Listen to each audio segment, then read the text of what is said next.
Now, Doc is here. We'll also be joined by an economist, Dr. Daniel Anim, will also join us via Zoom very shortly. We'll get his thoughts, what he makes of it. There's also the COVID levy, which has been removed.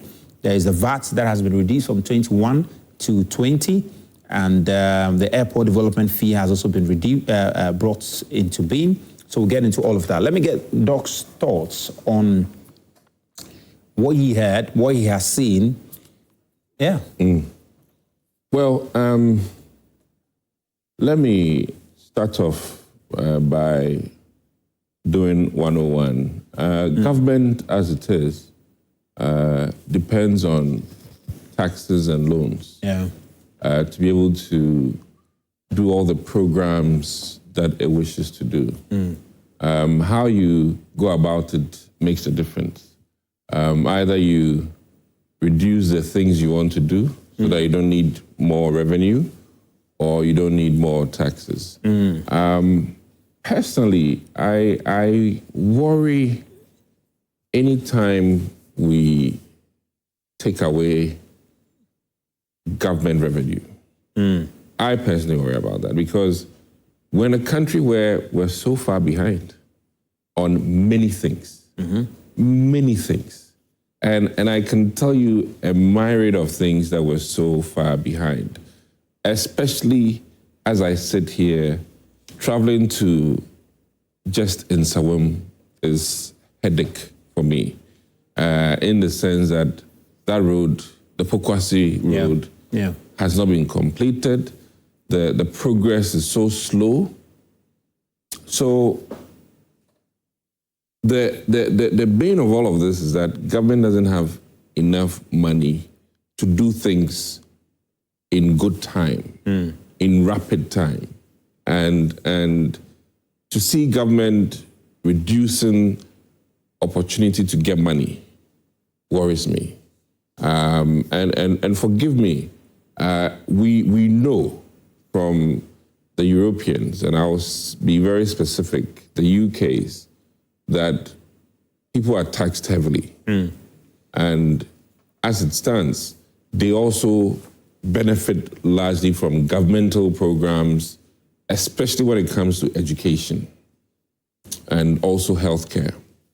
Now, we're in a country where, admittedly, based on what they are saying, they're looking at building new regional hospitals. They're looking at doing 10 out of the 111. Fair enough. It's some level of government continuance. But to scrap COVID-19 levy, and then even scrap other things earlier this year. E-levy is gone. It begs the question. So we're not doing well, admittedly, as a country, in terms of our infrastructural needs, in terms of our energy indebtedness, in terms of this pensions schemes that we owe.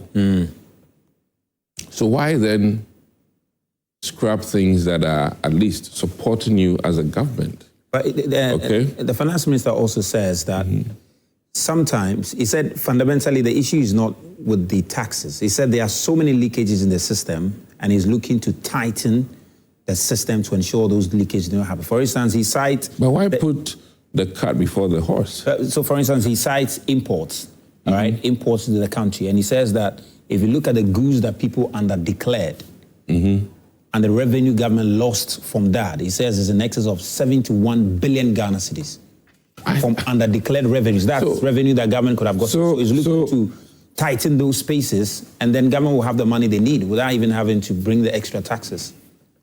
Listen, we are not a producer as a nation. We're more of a consumer.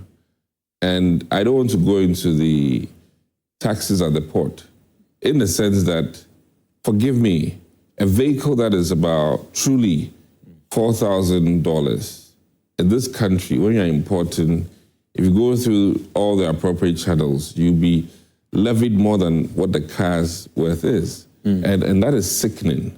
So how do you tighten the loopholes?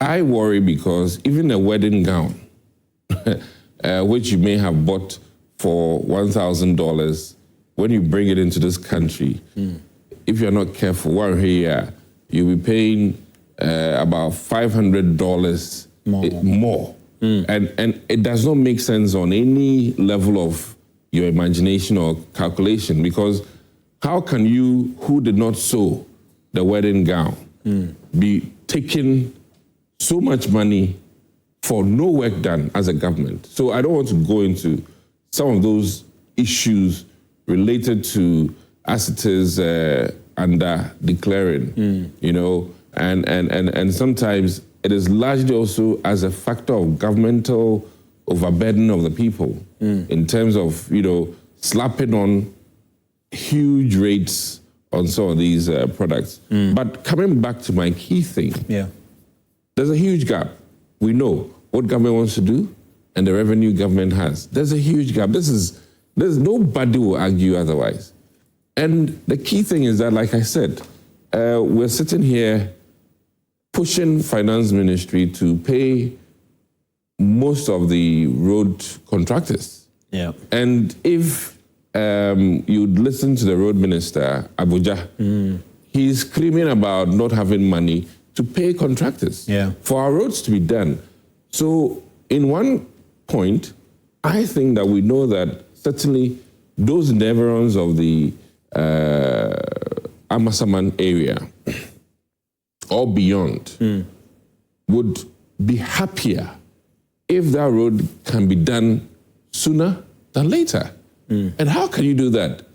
Except for managing, I mean, for instance, if, quote unquote, finance minister had told us that, listen, the intended use of the COVID-19 levy to really improve on our health infrastructure will be forestalled so that he can use that revenue, because it goes into the consolidated fund, more towards clearing that road, which invariably transports pregnant women to Ridge, transports accident patients to Ridge or Kolebu. Do you get where I'm coming from? So getting that road network done is really still helping our health. At least we know earlier this year, government did release some funds for the road to be completed, and the indication was that it was gone.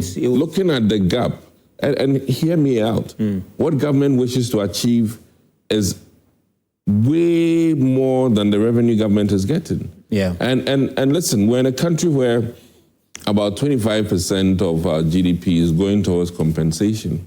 And he's looking at even increasing, and truly, when you are using 25% of your revenue for compensation, your budgets are in trouble. And mind you, compensation amount is almost as equal to what we're using for investment in infrastructure, which is not good. So my worry... I mean, 90% on compensation. If you look at even just the big push... I think 90 billion. 90 billion, 90 billion. And just if you want to take the big push alone, 30 billion, the big push.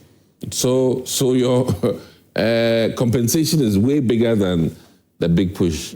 Okay, so I would sit here and be very straight with Atufos and that, listen, it is populist, and I understand that the NDC promised Ghanaians to remove, COVID levy, but the intentions of the COVID levy is still very important to Ghanaians.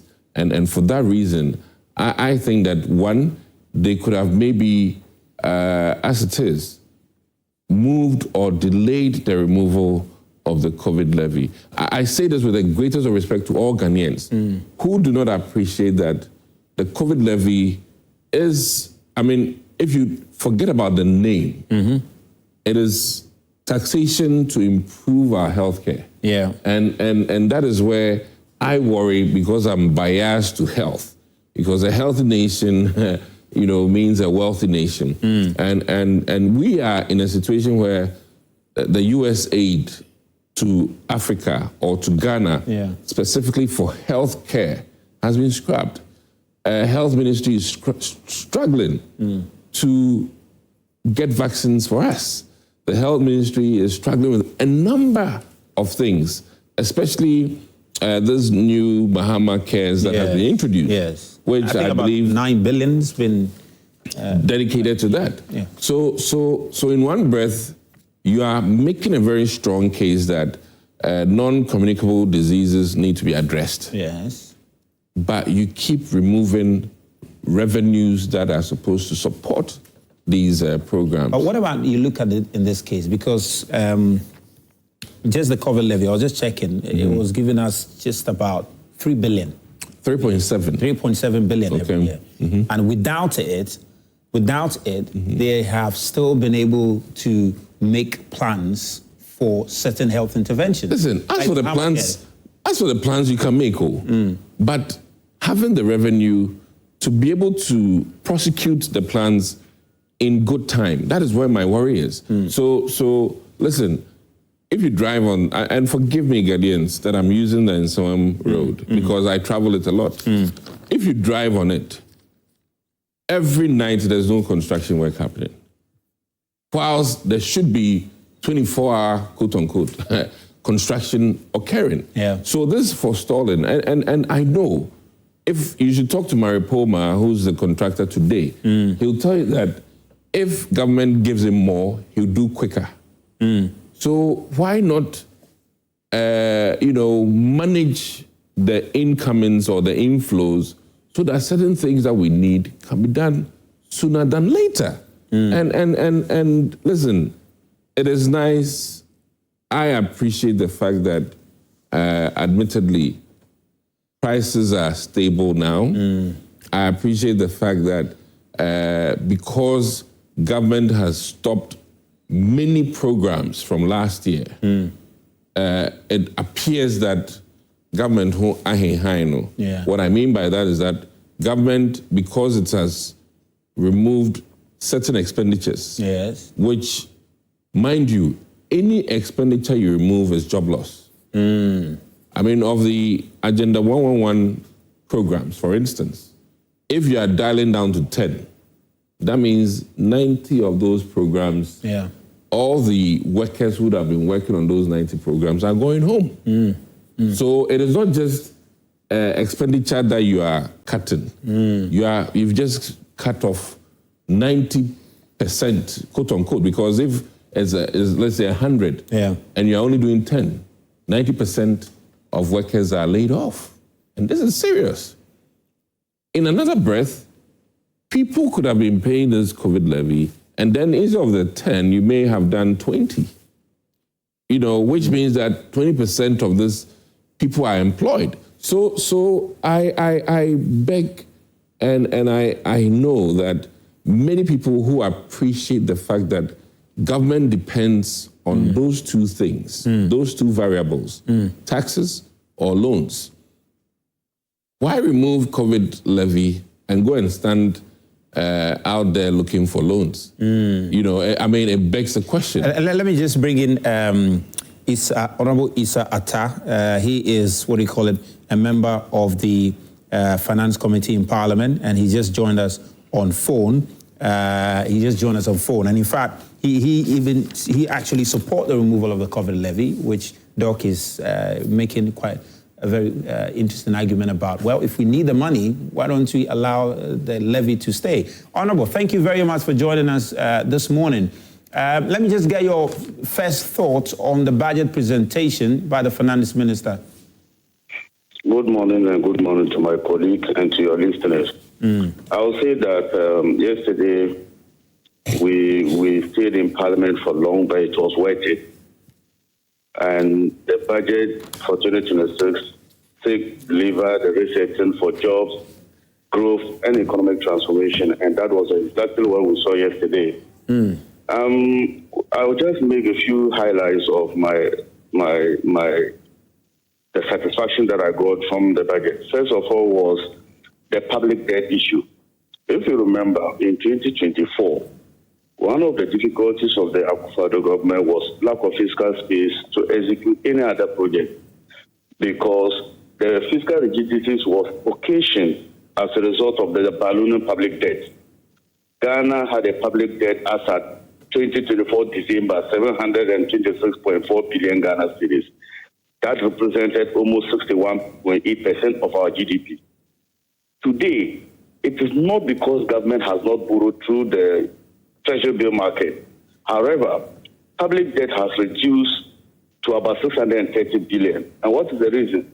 The reason is because if you look at the components of our debt, it is both domestic and foreign. Yeah. So the foreign components of the debt, once you are able to manage your exchange, it simply means that the exchange differentials will now turn negative and to your advantage. And even that is why you see that debt accumulation for the first time in 14 years, you realize that debt accumulation is going downwards instead of appreciating, as we saw in 2024, about 19%.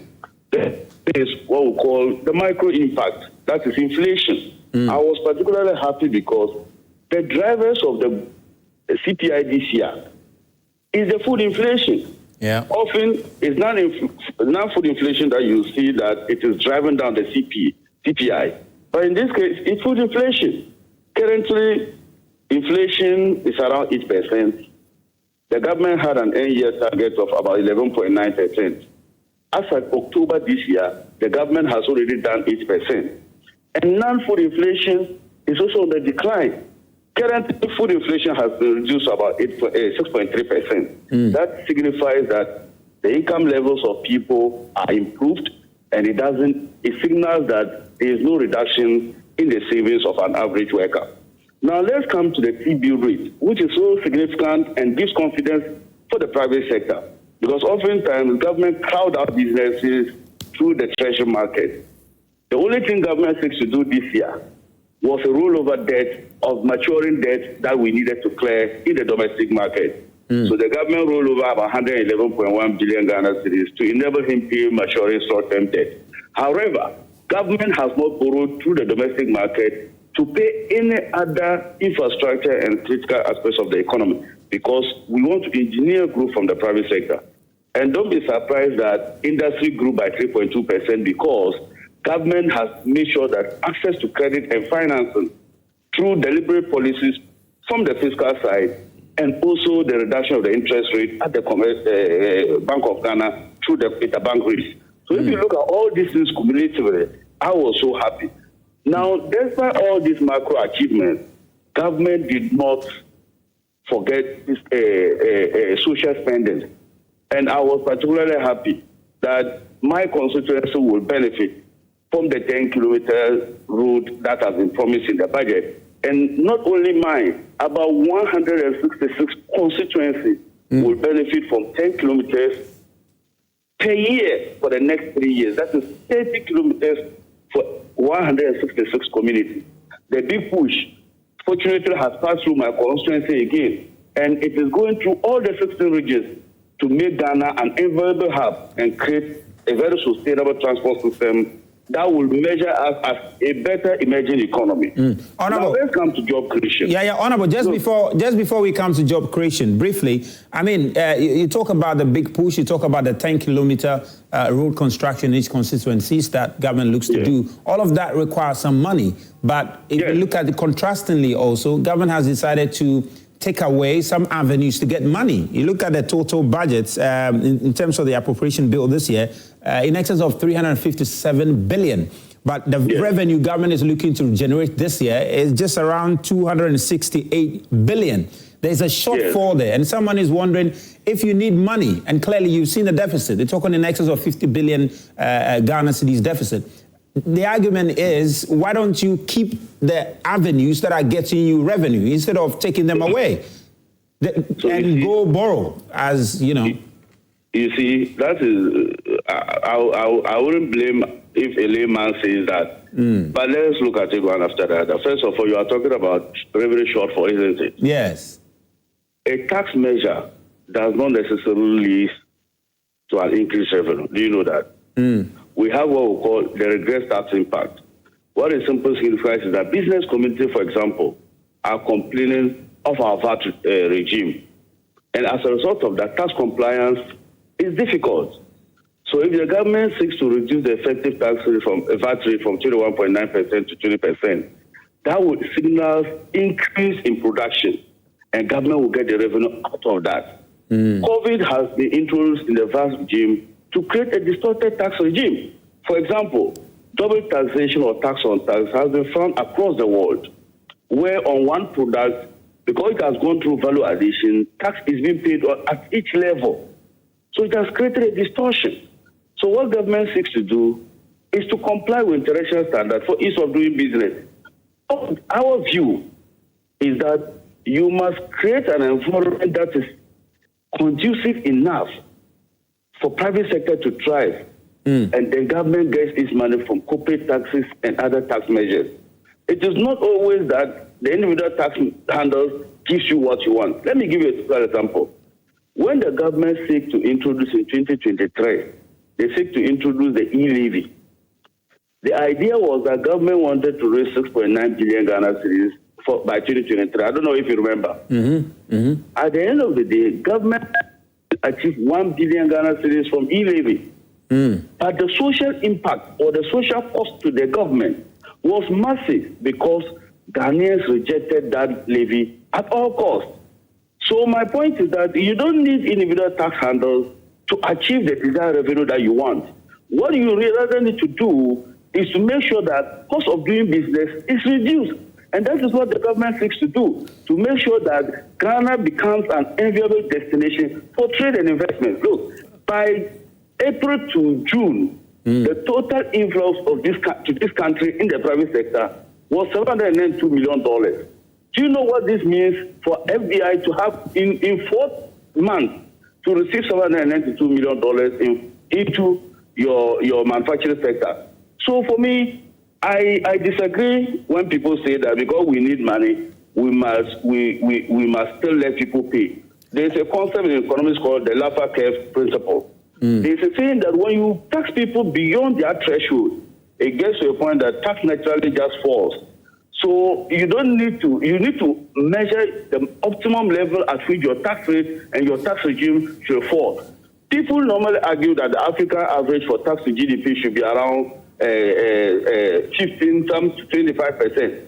But what they forget to know is that you must know the appetite level for your country and the citizens.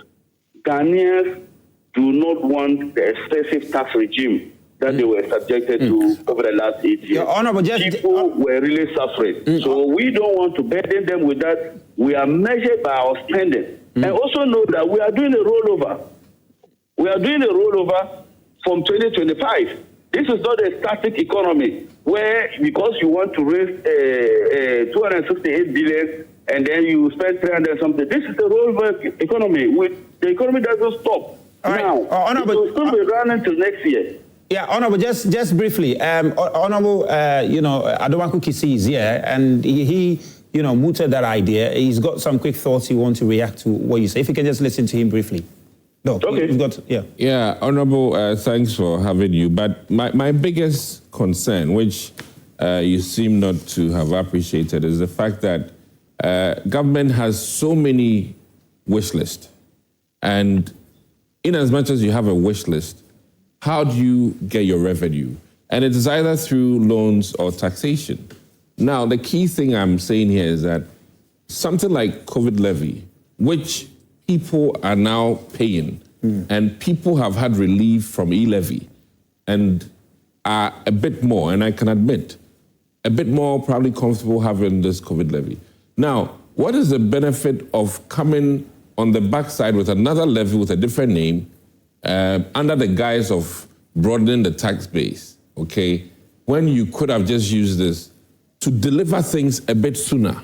And my worry is that, listen, look at the Sowutuom road, which we all drive on. Maybe you don't. My worry is that we are struggling paying these contractors, and government is also struggling getting revenue to do these things. So why keep removing your handles that are bringing you revenue? I mean, this is business 101. You have things that are bringing you money. You have many needs than that, and you keep removing the things that are bringing you money, and you are rather ever increasing your needs. This is not sustainable. The key word, to be able to sustain things, this approach, I worry. Listen, I'm happy as a citizen to not pay tax, but that is not good for our country. We are so behind on so many things And listen, if we keep removing our burden sharing from our system and rather go for loans which will burden further later generations, then we are not being responsible for future generations. He also makes the argument about, yes, removing those taxes, but creating an environment which can stimulate production. And if production is stimulated, then you even get more revenue. If you're not healthy, can you have productivity? We need healthy citizens first, then we can do productivity. And listen, I'm all for 6 regional hospitals. I'm all for the 10 111. But listen, as an ordinary citizen, the when.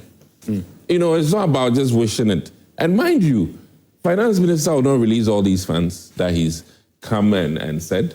You know, by the end of this year, go and compare the promises that were made in January and compare what has been released. And you see that there's a huge gap. So let's be a bit realistic and truthful with the Ghanaian people. What is known is that we have needs as citizens, and nobody is going to pay for that except we all contribute. Honorable, you want to react to that? Yes, of course. I think let's not be sentimental in this case. First of all, the idea of COVID levy, if I don't know what social impact analysis that you did to ascertain Ghanaians are a bit comfortable with COVID levy. I disagree. COVID levy still sitting in our books, it is scam. The idea of a COVID levy was to deal with the revenue shortfalls as a result of the pandemic. People are not comfortable paying for something that does not exist. So if you keep on saying that we should leave COVID levy, in fact, the reason why we couldn't just do it in one window was because it was part of the whole VAT regime, and that is why it didn't go in the first budget. The second issue too is that, look, the IMF in September, when they came for the review, gave the finance minister budget execution approval rating of 89%. So yes, Atu might not do 100% of what he promised. But the truth is that the IMF by September already acknowledged that 89% of what was contained in the 2025 budget and the mid-year review has been achieved. And in fact, what even doesn't raise the percentage higher is because some of the projects are multi-year dimension and it requires multi-year commitments. For example, the Big Push and others will go through several procurement processes. The third issue too is that I also disagree that, yes, we have a lot of wish lists, but regional hospitals and all those. So when you look at the track record of the government, President Mahama, when he came, and President Mills took a decision to give the regions without universities, to give them universities. And they achieved that. They promised to do regional hospitals for regions without regional hospitals when it was 10. And they did that. Now we have created administrative regions to about 6 in addition. Some of these regions do not have a befitting regional hospital. They do not have quality access to roads. And the man says that you cannot do development that is not a shared development and prosperity. Because of that, within the short to medium term, we expect to construct these things within the next 3 years. And in fact, the hospitals that we talked about is not supposed to be done in 2026. Go and look at where he mentioned those things. It is within the short to medium term. The number of months you need from construction to finishing of a regional hospital takes beyond 18 months. And you still go through procurement. So he was only giving you the short to medium term projections. So that is why I have problem with those who mention revenue against expenditure and create a hole of deficit. You need to be careful because not all the expenditures as expressed in the budget relates to 2026. Because Ghana does accrual accounting, where multi-year commitments are part of expenditures, even before the drawdown. So, for example, last year, 2025 budget, we indicated that we were spending 13.25 billion Ghana cedis on Big Push. Till date, we haven't released up to 6 billion. Why? Because it was not expected to be spent within 2025.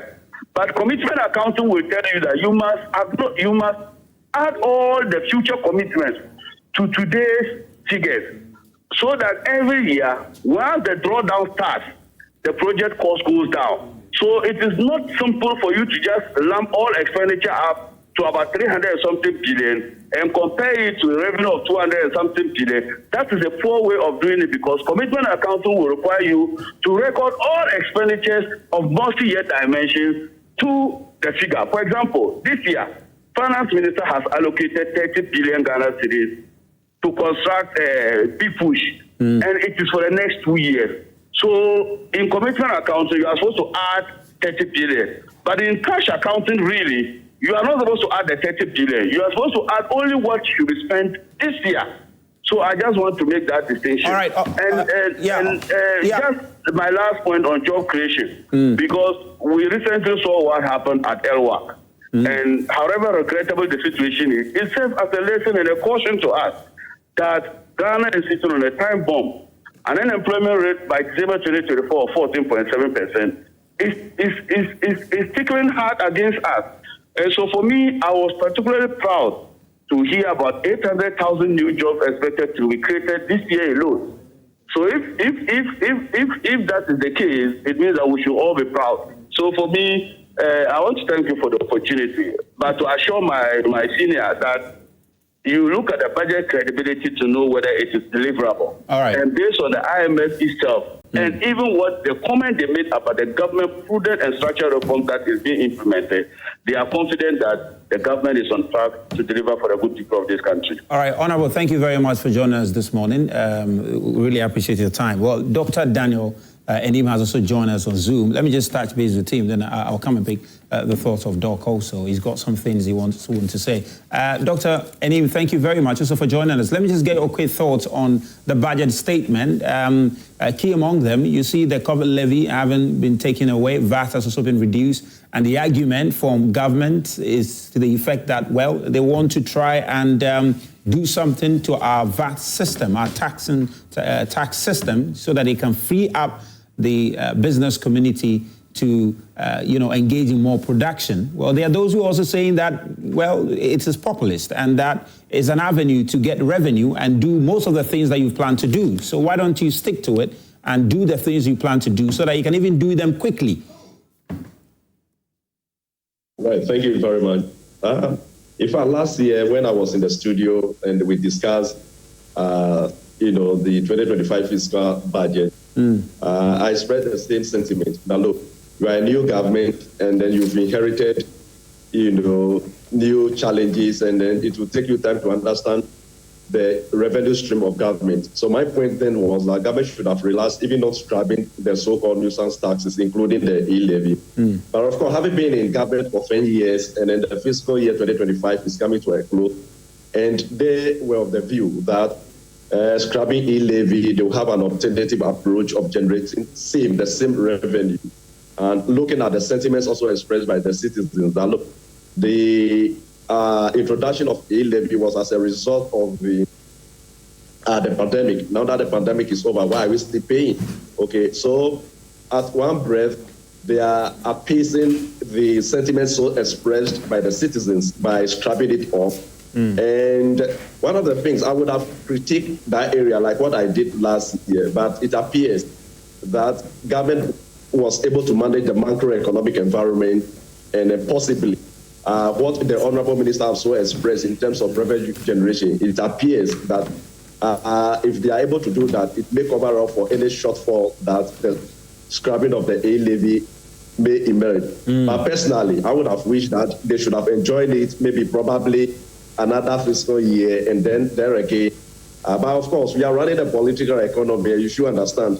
You must listen to what the citizens are also saying, and also find a way of, bridging that gap if you should, scrap safe. Okay, so that's the position, But as I indicated last year, I would have wished and preferred that they properly understand, and then realizing that the alternative revenue generation mechanisms will actually work for government, then you begin to scrap. In fact, I indicated that MPP made similar error when they took over office, and then they scrapped the so-called nuisance taxes, if you recall. because at that time the idea was to move the economy from taxation to production. But along the journey, they realized that we have a difficulty in terms of revenue generation, and that was the time that they started introducing other taxes. So as much as satisfying the needs of the citizens in terms of what citizens are calling for, you need to be mindful in terms of the reality on the ground, in terms of revenue generation and your expenditure, so that you'll be able to tread cautiously. If that is not done, then tomorrow, if care is not taken, you may end up a rather increase in taxes. Yeah, and Doc, one of the things we get from the finance minister is that he's very optimistic about our economy, the growth of our economy. He's very optimistic about the jobs that this budget will create. From where you sit as an expert, you've assessed the budget to some extent. What do you project in terms of how it will be able to indeed create the 800,000 new jobs government is projecting, and even the impact on our economy? Bottom line, that's what the ordinary Ghanaian is looking at. How will this affect my life? Based on your assessment, what do you have to share with us on that?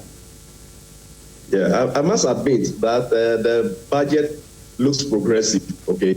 But just like you indicated, in terms of delivering the policies and the promises so stated in the budget is another difficult task for the Honorable Finance Minister. I must also admit that their ability to manage the macroeconomic environment, of course, it gives you a certain degree of confidence that you are better able to create jobs and opportunities. But the problem is that the sustainable jobs should come from the private sector, okay? So if you have a policy, and the policy is not targeting the private sector to increase their productive base so that they can create jobs for the citizens, and you are creating the jobs, what you are doing is that you are adding up to your expenditure. And already we all know that government expenditure in terms of wage bill is very high. So if care is not taken, government will create temporary jobs and will not have sustainable jobs in the country. So to be able to do that, my view respectfully is that you should focus on the private sector.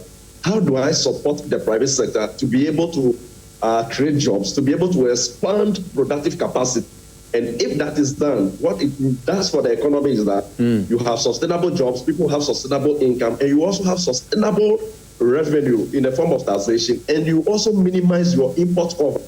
So as much as I agree, most of the things that they've said, very progressive, fantastic idea, and I have the confidence that they will be able to execute most of them. But the problem is that I have not seen a deliberate focus on the private sector creating the jobs for the citizens, just like we have all witnessed recently, because everybody wants to join the forces, the services, because that is the area that government.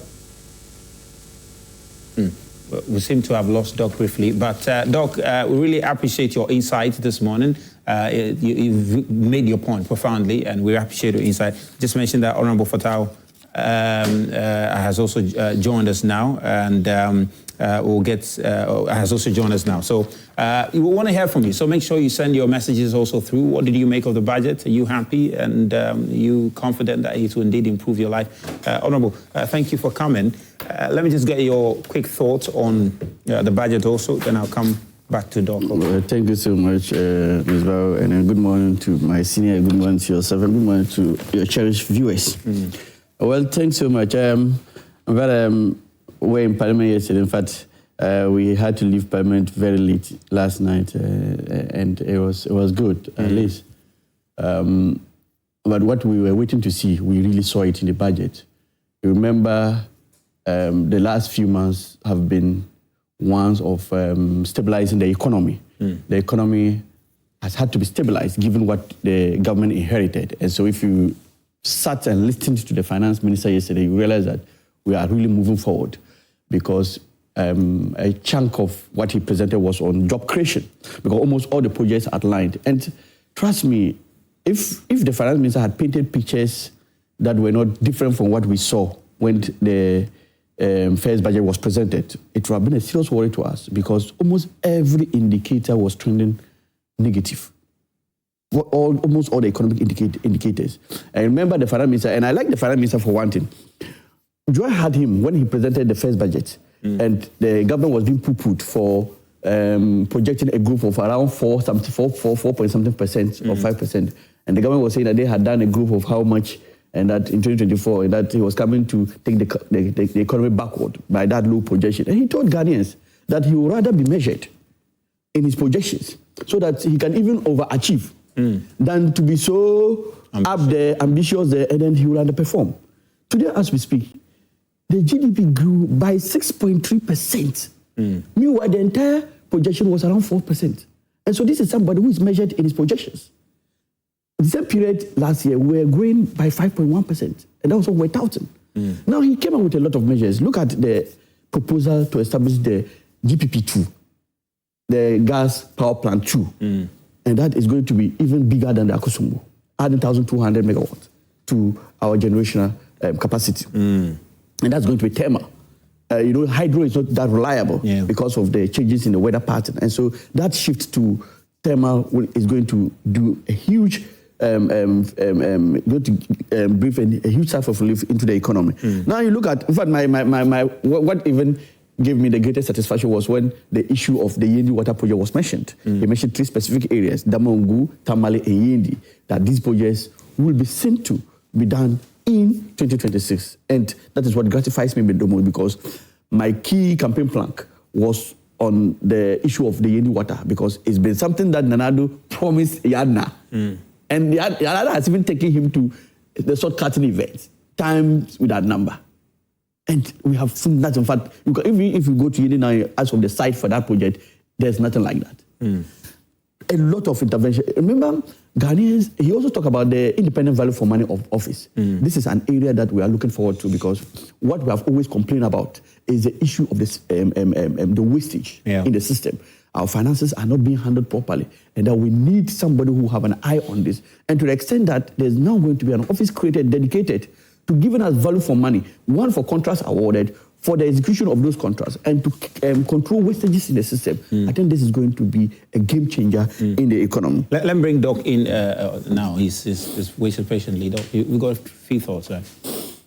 Listen, kudos to the NDC for continuing some of the MPP projects. The corner.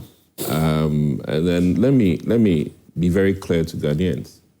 When you reduce government expenditure, you are literally reducing employment opportunities. We need to understand that. So in one breath, when they claim that they are increasing jobs, when you drop from 110 hospitals to 10, you've cut off 90 hospitals, which people would have been working at. I mean, this is straight, no-brainer. Now, my key thing, which I was reminding the other person, we are well aware that the budget are for projects beyond 1 year. But in totality, government, it is not today that Ghana government's revenue mobilization is always behind on what we need. It's not today. Since Kwame Nkrumah's time, government's revenue has not been enough. And as we are all aware, not even America's revenue is enough for America, because there's always a list of things that you need to prosecute. My biggest worry, and let me be straight with Ghanaians, that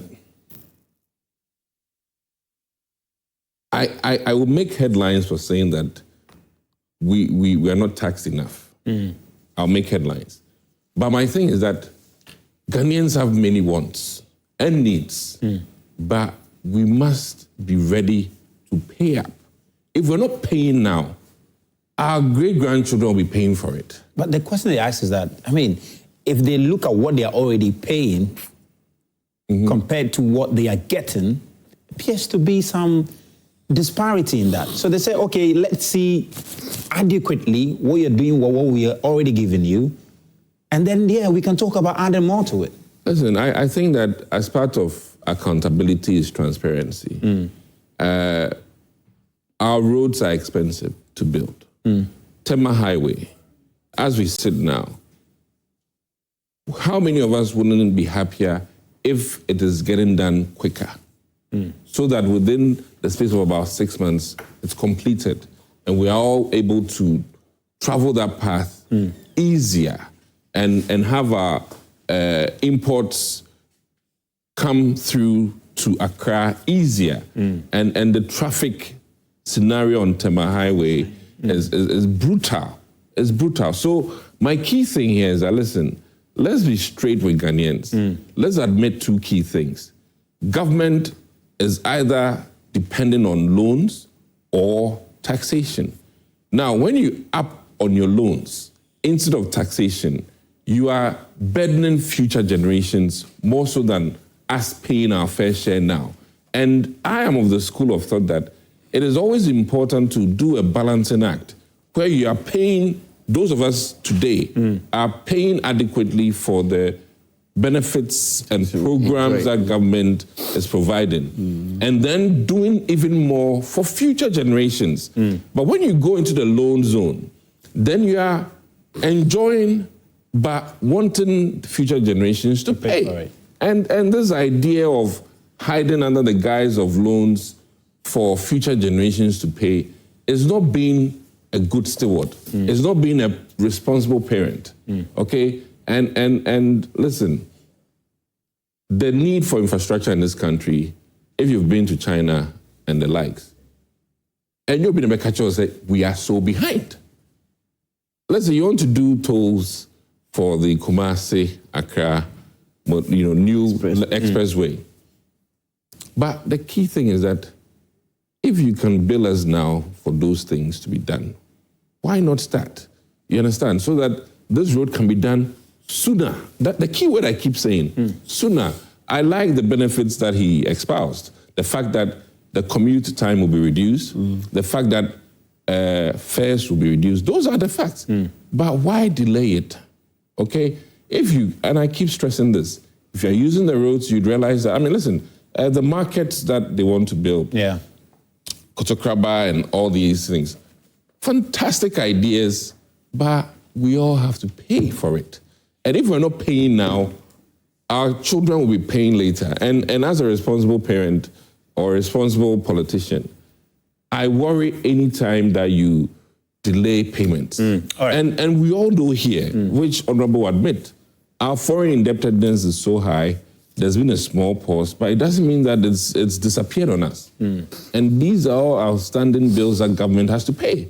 So don't paint a rosy picture when truly we don't have a rosy picture. Let me even conclude. We are here, nurses and doctors have not been paid for several months. And when you come and tell me that you've removed COVID levy, what you are telling me is that, so you have a means of paying these doctors, but you've just decided not to. That is what is happening. Because we know that this money is labeled as COVID levy, but it goes into the consolidated fund to be used for everything that government has a priority for. And why remove this 3.6 billion, which could have probably closed the gap in terms of your payment to doctors? This practice of you get employed and it takes 6 months, sometimes 8 months before you get your first pay, it's so bad. Let me just get Dr. Thorpe on this, then we can just, Mr. Daniel, thoughts on this. Mr. Anim, let me just hear your thoughts on the submission that was made by Doc. I'm going to come to you here briefly, Honourable. You heard him. He's making some sound arguments there, but government does not share in that. Why they've decided to roll out some of the initiatives they've done. Yeah, thank you very much. I think I will agree with Doc in part, where he said that some of these projects have to be sooner. That's a very fantastic idea, okay? Because the earlier you execute the project, it brings about an immediate benefit which will anchor the economy. So that idea is very fantastic. Where I would disagree with Doc has to do with where he said he's likely to attract the headline, the taxation bit of it, that we should be prepared to pay more. But the point is that even what we are paying now, the citizens are not seeing the benefit of what we are paying. So as politicians and as people, managers of this economy, they need to demonstrate to the citizens that they are making prudent and judicious use of the resources committed to them for the benefit of the citizens. If we see our street lights working 24/7, if we see our road in a fantastic shape, if we see first-class infrastructure across the breadth and length of the country, then the citizens will indeed. I think Doc is a medical doctor. I know him, and it is my wish that the next election he will come back to, he's a very nice man. Look at Kolebo Teaching Hospital, Gorgisbet era. Can we beat our chest and say that Kolebo is in a ship that will be able to attend to our needs without necessarily traveling outside the country? Certainly no. Right? And as much as I must admit, the efforts have been made by government, by putting up other hospitals, citizens are not really seeing the management of the resources in a manner that all of us will be prepared. And look, our government over the years are doing very well. Let's all sacrifice and ensure that we pay more for more infrastructure to be constructed for the benefit of the citizens. So government must demonstrate that. If that is done, then my view is that Honorable's approach will be more louder. That's the way to go. But when we are overly overburdened with taxes, we are not seeing the benefit, the basic facilities. Our gutters are choked. If it rains, wahala in the city. Street lights are not working. Potholes, even. How do you expect citizens to sacrifice? All right. You're always telling the citizens that, look, give me more for whatever reason. All right, Stadium, thank you very much. Really appreciate your thought this morning. Thank you very much for joining us. Honorable, yes. You can make a few reactions to that. Thank you so much. I think messages. I think thankfully the finance minister's budget has partly addressed some of the concerns that Doc here has. One is issue about the debt. In fact, if you listen to finance minister, the public debt has fallen from 68.9, which is actually 69% of GDP, to now 45%. And so that's a way. And DDEP, the domestic debt exchange program, is going to, that's the good news, it's going to end in February 2026. And so Ghanaians will now have their money. Now, on the issue of the cancellation of the COVID-19 levy, you see, as government, you must let the public see you as a serious person. What was the main objective of introducing COVID-19 levy? Are we still living in those times? The COVID-19 levy came with two purposes. One was to support government expenditure related to COVID-19.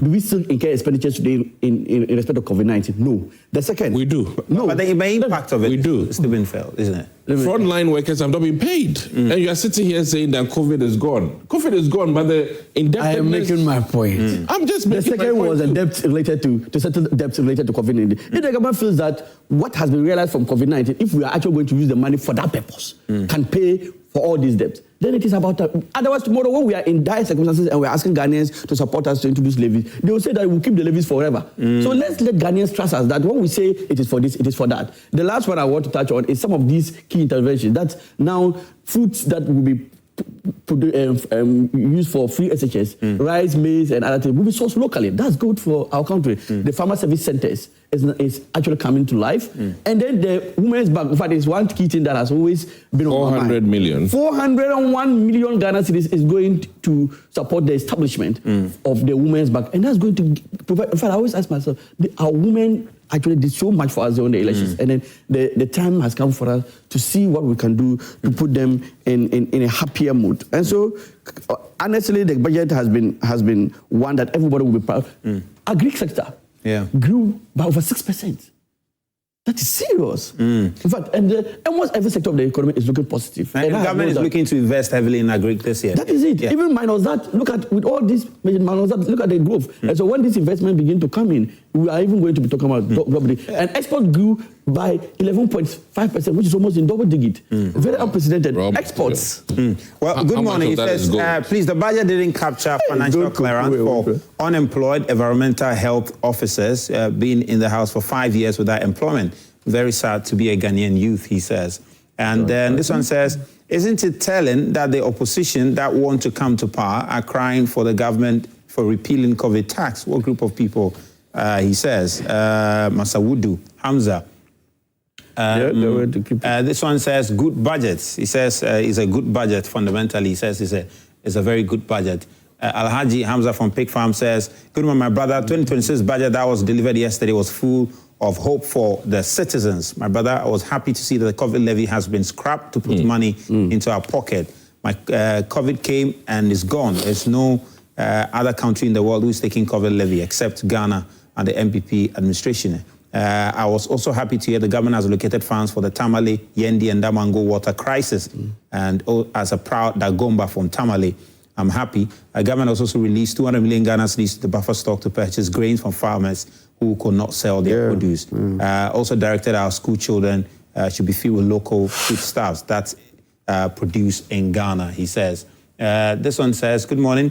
Really enjoying the conversation. I'm Anita inside Kumasi, but do you guys know that in Kumasi we pay 500 cedis to get a Ghana card? And that's really worrying. All right, well, interesting. So those are some of the comments. We have to be wrapping up now, I understand. So let me just get some quick final thoughts. Honorable, let me start with you, then end with Dr. Well, once again, Ms. Brown, thank you so much. I think all in all, it's been good. Many were saying that the finance minister was not spending. Actually, we have even overspent. We spent over 12% of our projection. We projected to spend a particular 100%. We have done over 112. And so those who have always been saying that the finance minister has not been spending, we have even overspent. You understand? And then the cocoa sector, you have your time. If you are loading to reduce the dollar rate, they will come to you. But it will not be visible. The cocoa sector, now we are seeing positive signs. The cocoa sector was contracting, actually. Now we are seeing a positive growth. It was contracting by almost 28%. Now we are seeing positive growth of 2.something%. And so almost every sector is beginning. So there's hope for the people of Ghana. Almost, and you see, the key thing about it is that you see the sectors that really touch the lives of people are the sectors that are doing very well. And I want to urge the government to keep its eye on these areas, because at the end of the day, we want as many Ghanaians as possible to benefit. All these, look at the leakages that came out from the import declaration issues that he spoke about, to the extent that, in fact, people are declaring goods at the port. In fact, we have, over the year, we have been talking about these interventions at the port to check leakages on those things, and none is working, almost all the time. I want this finance minister to let us see an end to these leakages, so that we will begin to realize what is due us from our ports. All right, Doc, finally. I wish the NDC well. Thank you. And when they do well, Ghanaians will do well. My biggest concern remains the fact that we are so behind in this country in terms of infrastructure, in terms of compensation to workers, and we delay salaries for so long. And I'm troubled by the fact that, you know, we fail to recognize that levies may be labeled Kwame Nkrumah or Gaddafi, but it is not the label. It is a revenue that is coming in to help government execute its priorities. Now, to conclude, let me inform Ghanaians that we still have promises that were made during COVID's time, like Agenda 111, which has not been completed. The government is doing it. So when you tell me that COVID is gone and everything about COVID is gone, I'll beg to differ in the sense that our commitment to people in this country during the COVID era, based on our healthcare needs, still reign. All right. So we all know that the disease burden has not changed. Mahama admits that non-communicable diseases, which were, you know, worse off when you added COVID, are still there. So I beg, this idea that people think that COVID levy was strictly about just COVID time needs to change. It goes beyond that. It is really about our health as a country, not just about COVID. All right. Guys, thank you very much, Honorable. Thank you very much, Honorable, also for coming through. I'm sure the conversation is going to continue throughout the weekend, hopefully into next week, and the various committees in Parliament will be interrogating it, and we'll be hearing from parliamentarians as they also react to the budget statement. So much to look forward to as far as conversations around the budget.